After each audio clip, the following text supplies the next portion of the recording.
Welcome back to my channel RBS academy.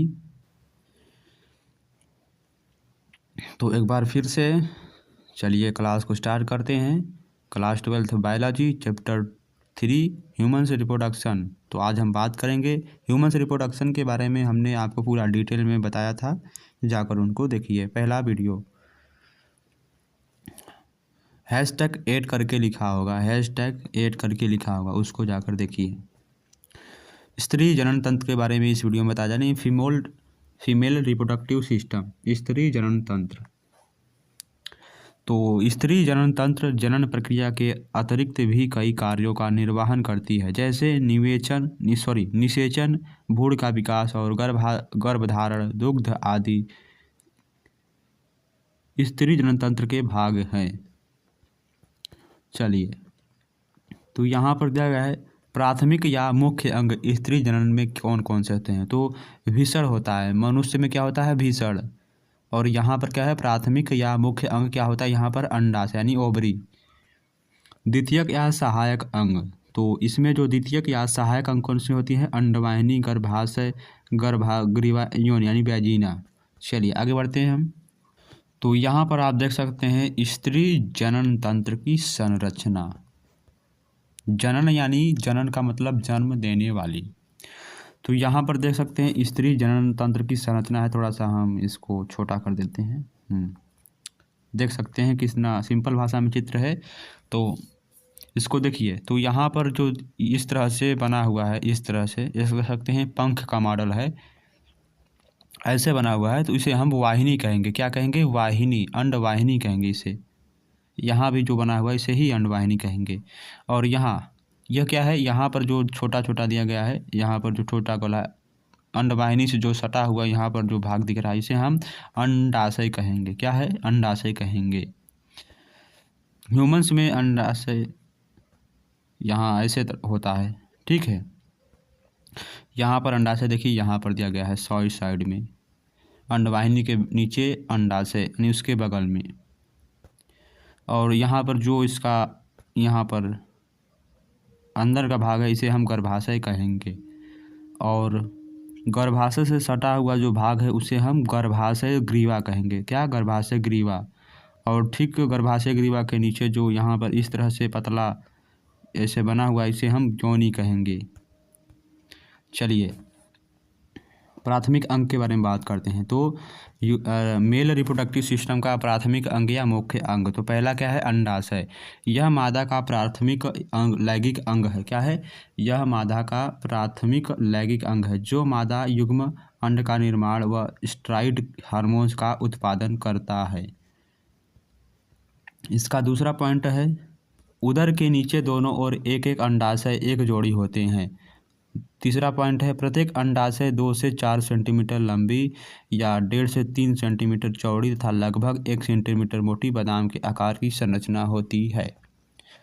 यह श्रेणी भित्ति यानी पेल्विक वाल से लिगामेंट द्वारा उदरी गुहा में लटके होते हैं।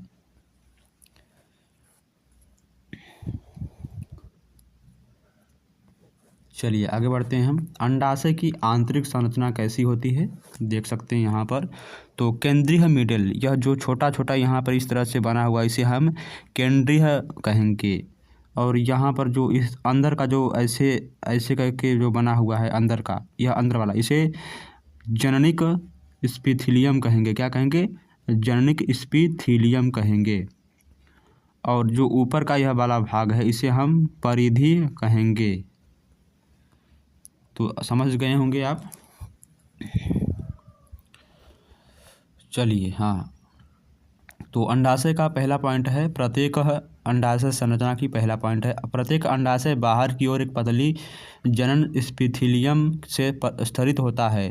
वह अंदर अंडाशय पीठिका यानी स्टोमा होती है, जिसमें 2 भाग हैं, परिधीय और केंद्रीय। तीसरा पॉइंट, अंडाशय के मेड्यूला भाग में अनेक अंडाकार गोल संरचनाएं यानी रचनाएं बिखरी होती हैं। इसे प्राथमिक पुटिकाएं यानी प्राइमरी फोलिस या अंडाशय पुटिकाएं कहते हैं। नेक्स्ट है हमारा, प्राथमिक पुटिकाएं परिपक्व होकर ग्राफियन फॉलिकल बनाती हैं। अब हम बात करते हैं सहायक अंग के बारे में। सहायक अंग या मुख्य, सहायक अंग है, सहायक अंग या द्वितीयक अंग।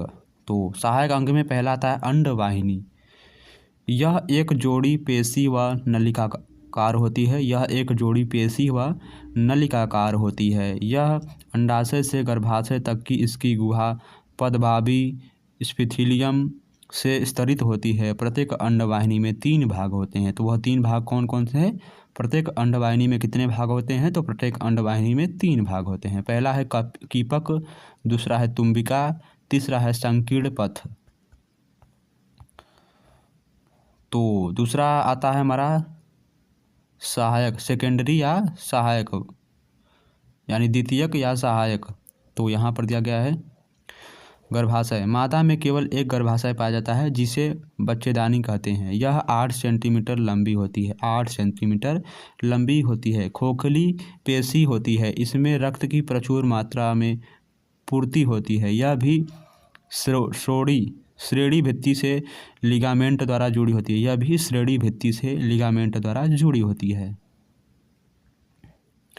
इसका ऊपरी भाग फैलोपियन नलिका में खुलता है। वह निचला संकीर्ण भाग गर्भाशय ग्रीवा में यानी गर्भाशय ग्रीवा कहलाता है। गर्भाशय भित्ति के 3 स्तर होते हैं। कौन कौन से स्तर होते हैं? पहला है पतला झिल्लीमय यानी परिगर्भाशय, पतला झिल्ली में उसे हम परिगर्भाशय। दूसरा है मध्य मोटानी गर्भाशय पेशी स्तर मध्य स्तर। तीसरा है आंतरिक ग्रंथिल स्तर यानी अंत स्तर। तो यहाँ पर लास्ट आता है योनि, यानी गर्भाशय पतली ग्रीवा द्वारा योनि में बदलता है। गर्भाशय पतले ग्रीवा द्वारा योनि में बदलता है। योनि मैथुन के समय से पुरुष से वीर्य ग्रहण करने का कार्य करती है। अब हम बात करते हैं बाह्य जननांग के बारे में।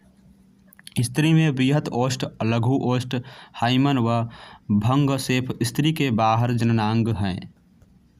तो देख सकते हैं यहाँ पर इसका डायग्राम बनाया गया है। तो यहाँ पर जो है जनन शैल होते हैं। क्या होते हैं? जनन शैल होते हैं। और यहाँ पर यह भग शेप होता है। यहाँ पर यह क्या है? भग शेप है। और यहाँ पर जो छिद्र है यहाँ पर इसे मूत्र छिद्र कहेंगे। और यहाँ पर यह वाला जो है इसे हाइमन कहेंगे। और इसे जो कहेंगे भग कहेंगे यानी वेल्वा कहेंगे। और बृहद ओष्ठ किसे कहेंगे? यहाँ पर जो बड़ा वाला इस तरह से बना हुआ है इसे बृहद ओष्ठ कहेंगे। और जो बड़े वाले के फिर अंदर जो छोटा वाला बना हुआ है इसे लघु ओष्ठ कहेंगे। चलिए आगे बढ़ते हैं हम। तो सहायक ग्रंथियां में बार्थोलीन ग्रंथियां भी होती हैं और स्तन ग्रंथियां भी होती हैं। तो इसमें हम बात करते हैं स्तन ग्रंथि के बारे में, यानी मेमरी ग्लैंड के बारे में बात करते हैं।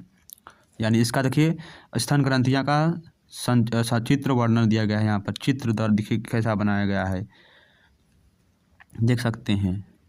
तो यहाँ पर जो दिया गया है इसे हम क्या कहेंगे? वसा एडिपास कहेंगे। क्या? वसा एडिपास। इसे क्या कहेंगे? यहाँ पर छोटी छोटी जो ऐसे ऐसे नलिका बनी हुई है उसे हम स्तन नलिका कहेंगे। और यहाँ पर जो बना गया है इसे हम दुग्ध वाहिका कहेंगे, जहाँ से दूध का स्राव होता है। और यहाँ पर जो यह बनाया गया है देख सकते हैं, इसे तुम्बिका कहेंगे। और इस तरह से जो बनाया गया है इसे हम ग्रंथिल ऊतक कहेंगे। और यहाँ पर जो इस तरह से ऐसे से बनाया गया है इसे हम कूपिका कहेंगे। क्या कहेंगे? कूपिका। चलिए, तो स्तन ग्रंथि सभी मादा स्तनधारियों का अभिलक्षण है। स्तनों में विभिन्न माता में वसा व ग्रंथिल ऊतक होते हैं। दूसरा पॉइंट है प्रत्येक स्तन में 15 से 20 में ग्रंथिल ऊतक की पालियाँ होती हैं। प्रत्येक पाली में कोशिकाओं के समूह होते हैं। यह कोशिका दुग्ध स्राव करती हैं। आगे बढ़ते हैं हम।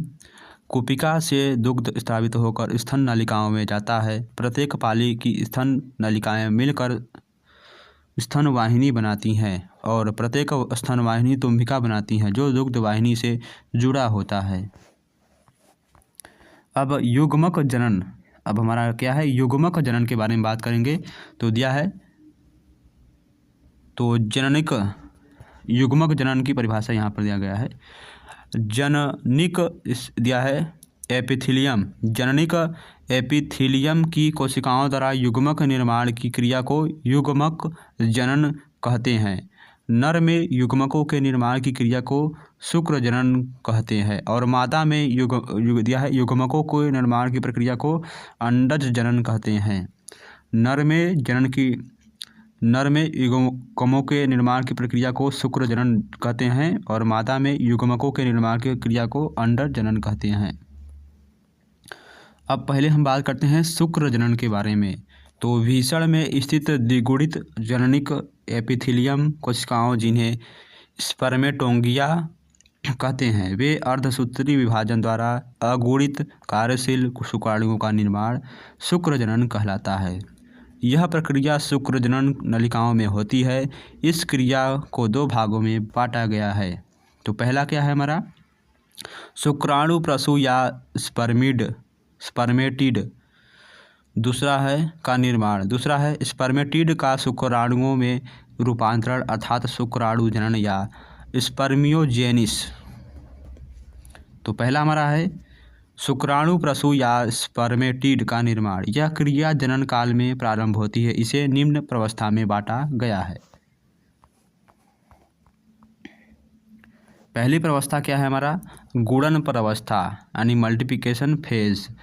जननिक एपिथीलियम की कुछ कोशिकाएं आकार में बड़ी होकर अन्य कोशिकाओं से भिन्नता प्रकट करती हैं। इन्हें प्राथमिक जनन कोशिका कहते हैं। इसमें कई बार समसूत्री विभाजन होता है, जिसे फलस्वरूप शुक्र जनन कोशिका का निर्माण होता है। यह पहला फेज है। दूसरा फेज हमारा है वृद्धि अवस्था यानी वृद्धि प्रावस्था, ग्रोथ फेज। इस प्रावस्था में स्पर्मेटोगिया है कोशिका वृद्धि करके प्राथमिक शुक्राणु कोशिका प्राइमरी स्पर्मेटोसाइड में बदल जाती हैं। थोड़ा यहाँ पर नाम पढ़ने में प्रॉब्लम हो रही है। यहाँ पर नाम बहुत अजीब है क्योंकि बायोलॉजी है। तीसरा है परिपक्वन प्रावस्था। इस अवस्था में प्राइमरी स्पर्मेटोसाइट कोशिका में अर्धसूत्री विभाजन होता है। अर्धसूत्री विभाजन के पहले चरण में प्राइमरी स्पर्मेटोसाइट से दो अगुणित यौन कोशिकाओं का निर्माण होता है। इसके बाद अर्धसूत्री विभाजन का दूसरा चरण संपन्न होता है, जिसे एक प्राइमरी स्पर्मेटोसाइट से 4 स्पर्मेटिड्स का निर्माण होता है। आगे बढ़ते हैं हम। स्पर्मेटिड्स का शुक्राणुओं में रूपांतरण अर्थात शुक्राणु जनन या स्पर्मियोजेनेसिस का निर्माण होता है। दूसरा पॉइंट है अचल गोलाकार शुक्राणु प्रसूय या स्पर्मेटिड्स का रूपांतरित होकर सक्रिय या चल शुक्राणु में बदल जाना शुक्राणु जनन कहलाता है। इस प्रक्रिया में शुक्राणु प्रसूय या स्पर्मेटिड्स की गालीजीकरण शुक्राणु का स्क्रोमोसोम बनाती है। क्या बनाती है? स्क्रोमोसोम बनाती है।